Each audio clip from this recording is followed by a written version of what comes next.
Let's bring in the former Secretary of State, Mike Pompeo, who did the original negotiation with the Taliban. So would you have left 300 men behind? Was that part of the plan?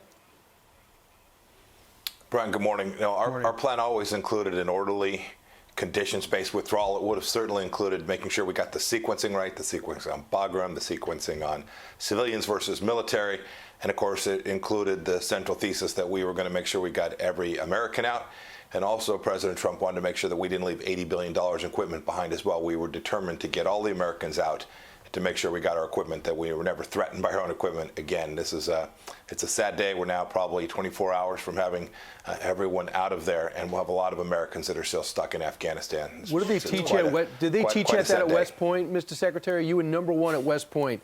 Did you ever think that you'd be in America when we leave people behind in a war zone? No, this is pretty straightforward, Brian. This is freshman year military 101. The military stays, it does its work, it gets the Americans out, and then and only then does it do the mission that protects itself and gets on its way. Well, if this is true, if this is the last flight taking off, we still have 40 more hours until that deadline expires. Why would he do this? You know, I can't account for that. I don't know if indeed it will be the final flight. I'm sure we still have military on the ground that we're going to have to get out as well. I hope there is a plan for after August 31st. I've not seen any evidence of that, but I hope there is. Countries to the north, Tajikistan, Uzbekistan, Central Asian countries, I am confident would be willing to help us get the Americans out of there. I hope we've been working that. I hope we're permitting non-governmental organizations that want to transfer Americans out, who are on the ground there today. You've all seen these stories, who are there. They've contacted me too, who have seen these. We've seen these stories. I hope that they have coordinated with these nations that surround Afghanistan in a way that even after we've left, there's an opportunity for these Americans to get home to their families. Absolutely. Mr. Pompeo, I'm sure you were watching the president on Thursday, late in the day, when he went into the East Room and made the statement regarding the 13 brave Americans who died last week. Afterwards, he was asked by our White House correspondent. He reminded him, hey, Mr. President, you said the buck stops with you. Do you take responsibility for what has happened over the last 2 weeks? And the president said, yeah, I take responsibility, but at the same time, I blame the Trump administration. When you were at home at the Pompeo house, what did you yell at the television? Steve, I'm kind of past the yelling phase of this. We know full well the plan that our administration had. We executed it with enormous success for an awfully long time. We negotiated with the Afghan government. We negotiated with the Hazaras. We were talking to every Afghan. We delivered the last year of our administration with not a single American killed, not a single American even attacked by the Taliban. We had a plan. It was conditions-based. We didn't get the last soldiers out of there. We still had work to do. We still had to get the conditions right. President Biden came in, made the decision to sequence the evacuation in the way that he did, and you can see the tragedy that has ensued. So, I watched the video yesterday from Dover Air Force Base. I've been out there. It's a solemn day. I'm praying for the family members of those 13, and I'm praying for the remaining Americans who are still stuck in Afghanistan, that we don't have more of those tragedies. Sure. So you're saying that there was a plan in place, and essentially the Biden administration came in and ripped it up? Well, we were very clear. President Trump wanted everyone out. We were working on this for 4 years, Steve. You know this. You just need only read the Twitter account. We desperately wanted to get these folks home. It was the right thing to do. I think that's the right decision. But we also knew that we had missions, including to make sure that we were never attacked from this place again. And so we were working to achieve both of those aims. So we went, Steve, from 15,000 to about 8,600. We paused. We went down to, I think it was a little over 4,000, 4,500. We took a final step to get down under 3,000, but that was each time based on the conditions on the ground. We wanted to get everyone out. President Trump wanted to, but we were never able to achieve the conditions that could deliver on the important American national security interests, which included making sure that we had our people home and our equipment out. So it's pretty clear now, and the Washington Post writes it, and they hardly wake up every day thinking, how do I hurt Joe Biden? They talked about what happened Friday afternoon as Kabul fell. The Secretary of State needed to go to the Hamptons, even though Mazar-e-Sharif had fallen without a fight, and that was looked to be a place in which Afghanistan was going to, the government was going to make a stand. And then a guy, Barador, who you guys got out of prison, made a contact to the administration and said, what do you want us to do? Do you want to take Kabul, or do you want us to? Because the ministries are being torn apart, and we're going to go in. And General McKenzie said, we will hold on to the airport. You can have the city. If that was presented to you or the president, what would you have said? We would have said, we're going to do everything we have to do. We would have said, we got this. You stay out of our way. We never begged. We never apologized. We always demonstrated power. And we told the Taliban that if you don't behave the way that we want you to behave, we're going to impose real costs. Look, I've seen that reporting, too, that it doesn't make much sense to me unless there was a truly political mission, that they had told these military folks, you know, you've got to get out. The time is running. The clock is near. Do whatever you got to do. Get this force down. That sounds like what was in their minds. That would not have been in President Trump's mind. We would not have been focused on that. We would have been focused on achieving the objective, getting our people home, getting Afghanistan to the conditions that were right before we did that, and making sure that every American had a chance to get home. The current administration is saying we have significant leverage. We heard that in that soundbite. They expect the Taliban will allow safe passage for Americans to get out of Afghanistan if they want to. But we interviewed Brett Odom, a former Navy pilot and a combat veteran, and Pete Hegseth, who obviously served over in Afghanistan too, had a hand in getting his interpreter's brother out of Afghanistan safely. And they describe a different picture. Listen to this. A family of 4 that were outside the gate. We were networking furiously. Every channel that we knew, there's Americans who are being left behind. It's a tale of two Americas.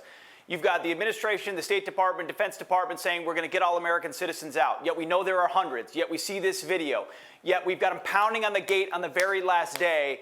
And we know at the highest level people are being notified. And at this point, it is fend for yourself. Even a family from Texas with passports with kids at the gate. Mr. Secretary, what does the future look like for those Americans who want to get out and they're going to be trapped there? Ainsley, I think it's going to be tough. I've heard folks talk about leverage after our departure. It's our presence that provided the leverage, that when we're gone, that leverage is greatly diminished. Yep. We'll probably still have some capacity. I hope they're leaving some capacity behind the way that we were thinking about doing that, but their leverage to convince the Taliban to do anything is diminished greatly. Our leverage with the Taliban was always really straightforward. If you don't do what we want, we're going to impose real costs. We did that multiple times. We had established a model, an understanding, a set of deterrence mechanisms that made clear to the Taliban that you weren't going to attack Americans. We executed that. When our forces are gone, when our military's capabilities are gone, the ability to influence the Taliban's decisions, if they choose to hold Americans for whatever reason, to convince this administration to recognize them or whatever it may be, our leverage will be almost zero. Sure, the leverage is the big stick, the figurative big stick. Always. And now that's gone. Mr. Secretary, are you disappointed with the Pentagon? Because we have heard that apparently all the top generals, everybody at the Pentagon, completely on board with the Joe Biden plan. Well, Steve, I'd be surprised if that's the case. When this gets unpacked, I'd be surprised. I watched the senior military leaders on the ground there.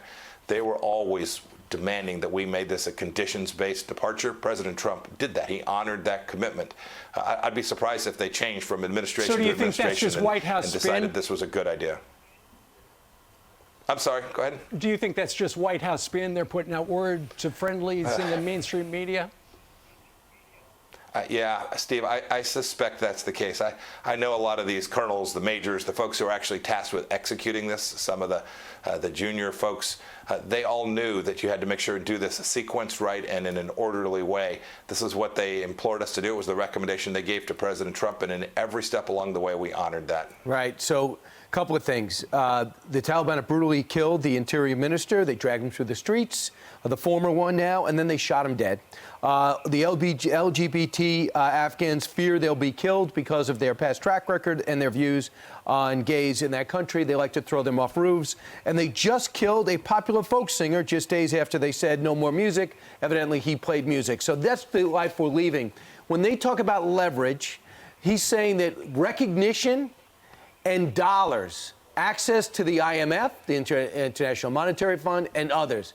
Is that leverage? Should that be used? So essentially, should we be paying ransom to get Americans out? Brian, this is crazy. This is crazy talk. This is craziness on stilts, right? This is built on an understanding that somehow these folks are going to behave in a way that's consistent with the other nations that we recognize. There is no evidence of this, and so I've been surprised to hear them talk about the Taliban caring about international recognition. I never saw that. They cared about the singular thing, accreting power to themselves. I hope this administration is not prepared to pay them the same way they paid the Iranians before.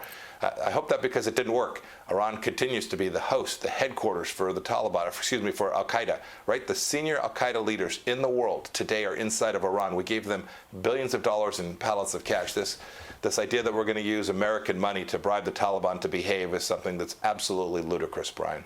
And during our conversation with you, our producers were calling the Pentagon, and the Pentagon has said that the Reuters report is not true, and there will be more flights today. So that's great news. Nikki Haley wants Joe Biden to resign. Do you think he'll do that?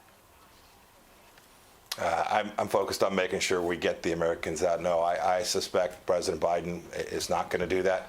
What I hope is, the Biden administration has learned that you have to focus on security. You have to get this right. And it is American power, not climate change discussions, not discussions about diversity and inclusion, that it is American power and leadership that delivers good outcomes for the American people. I think we've seen when you don't do that, when you demonstrate weakness, you see precisely what we saw yesterday at Dover. It saddens me greatly. I hope that's the lesson that is taken away from this. Mr. Secretary, the sense with this administration reportedly is this is a news cycle away. The American people aren't interested in foreign affairs. By 2022, everyone will forget this. What do you think? I can't imagine people forgetting this. We're now 2 decades, Brian, 2 decades on from 9/11. And no American has forgotten what happened that day, the anger, the outrage of someone attacking Americans in our homeland. I'm confident that the American people will remember this and that they'll demand each of their leaders account for what they did and present them a solution for how we're going to make sure something like this never happens again. All right, Mr. Pompeo, thank you very much for joining us today. Thank you, Steve. Thank you all. Thank you. Sad day.